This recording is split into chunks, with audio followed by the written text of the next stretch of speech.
If you guys are true Mark Roden enjoyers, and you know that I have done for the past 2 years now, towards the end of the year, a series where we start at 25k and I give you 10 cars for under 25k, then I do 20k, 15, 10, 9, 8, 7, 6, 5, 4, 3, 2, and even $1,000.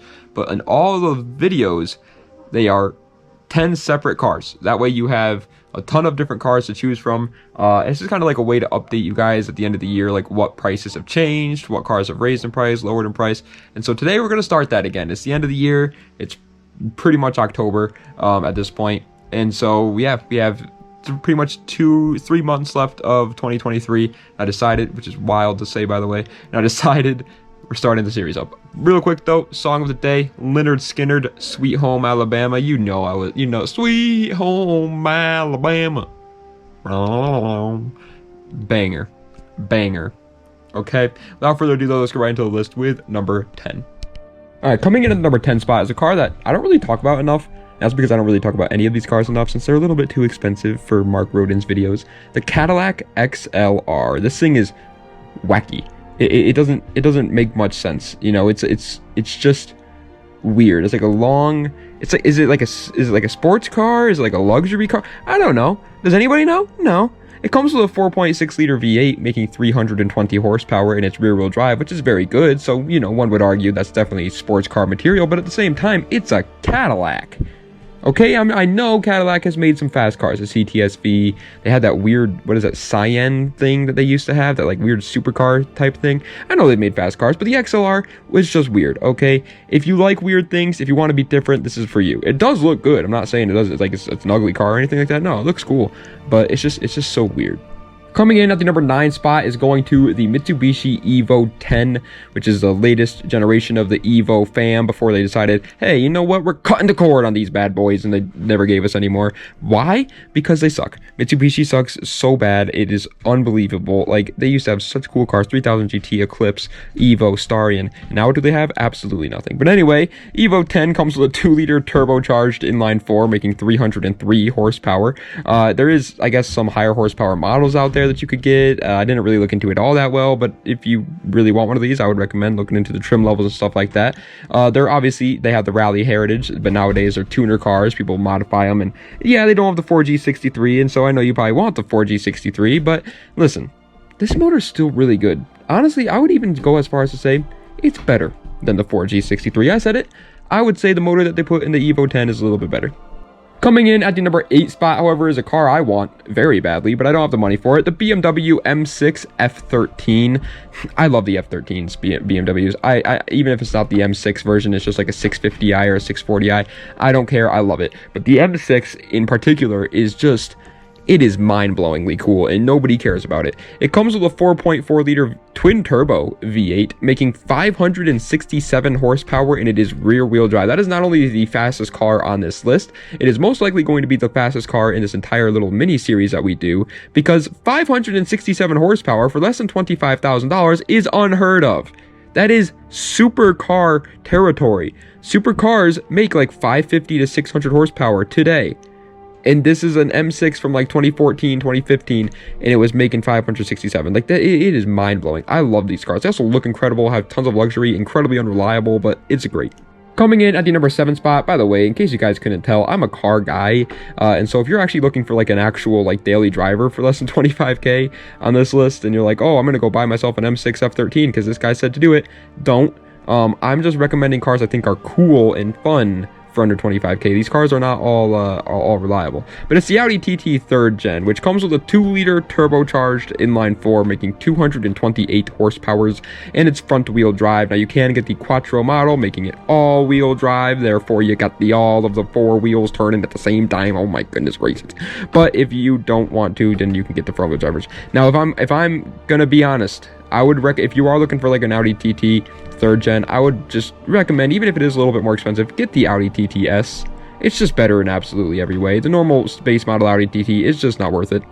Coming in at the number 6 spot, you guys knew I was going to include at least one like JDM true 90s car. It's the Toyota Chaser JZX 100. Yes, you can still find a JZX 100 Chaser for less than $25,000. Now, I'm not going to tell you it's going to be the most beautiful condition. I'm not going to tell you it most likely won't be a manual. It'll probably be an automatic. It might have some miles on it. It's not going to be a perfect car, but it's a 90s car. None of them are going to be perfect. And either way, it comes with a 2.5 liter twin turbo inline 6, making 280 horsepower in its rear wheel drive. That's the 1JZ GTE, which is an incredible motor. It's literally just like the baby brother to the 2JZ. It's almost equally as good. It is an incredible car. It's obviously a drift car. Like, it's a sedan, you know, it's a big long sedan from Japan. Ooh, bars. But yeah, it's, you know, it's nothing special to like the outside point of view. But if you're a JDM guy and you have 25K and you're looking for like an actual icon for that price, the Chaser is a good option. Coming in at the number 5 spot, however, is the complete opposite of a Japanese sedan that nobody really knows about besides JDM guys. The Ford Mustang GT S550. Yes, a muscle car from America with tons of power and is a coupe and everybody knows about. It's on this list too, because it really is just that pretty freaking good now, man. It comes with a 5 liter V8 making 480 horsepower, and it is rear wheel drive. Now, if you guys are keen viewers to the old Mark Roden channel, then you guys know my stance on Mustangs. I'm not the biggest fan of them. I never really have been. But I don't want to lie to people and, you know, not include it in my list just because I personally don't like them. They're still a really good car. If you enjoy muscle cars and going fast in a straight line and stuff, this is good for you. It really is. It's an awesome car. Sounds good. I just personally don't like, you know, Ford in general. I think they're kind of a weird company. They're kind of like a sellout type of guys, but that's every company anyway. Coming in at the numero 4 spot is the Subaru WRX STI Raptor I. This is the last cool version of the Subaru WRX that we've got. It's also the last STI, I think. I think they're not making an STI for the new, ugly, hideous, weird fenders model that they just came out with. I think it's just going to be a WRX. But yeah, so I think it's the last one. It comes with a 2.5 liter turbocharged flat 4, making 310 horsepower, and it is all-wheel drive. Now, some people are going to be like, why would you pay 25K for WRX? This is an STI. The WRX I have mentioned in a couple of my other videos is also a very good option if you're looking for someone for like 15K. But if you want the STI with a little bit more power, better suspension, looks better because it has that nice wing on it and stuff like that, then yeah, you got to pay a little bit more money. And so that here it is in the 25K list. I'm not going to include the just base model WRX, by the way, later.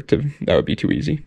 Coming in at 3rd place is a car I've wanted ever since Need for Speed Most Wanted in 2005. The Porsche Cayman 1st generation. Every time your boy Marcus over here was freaking cruising down Rockport Boulevard or whatever the heck they called that map, and you got to like the tier 2 cars, the Porsche Cayman was without a doubt the car I was buying. I didn't care if I was freaking in a American muscle car cult. I was buying that car. It was so cool. It comes with a 2.7 liter flat 6 making 236 horsepower, and it is rear wheel drive. Now, this is pretty much just a glorified Boxster. We all know it, but it's just so much cooler. Like, the coupe version of it just makes it so much cooler. It looks awesome. You can do so much mods to them to make them look even better. They're a Porsche, so at the end of the day, they still handle well. They have a decent amount of horsepower. I mean, obviously it's not great, but Porsche never really cared about their horsepower numbers. They more cared about their lap times, and the Cayman did just fine at that. It's a good track car.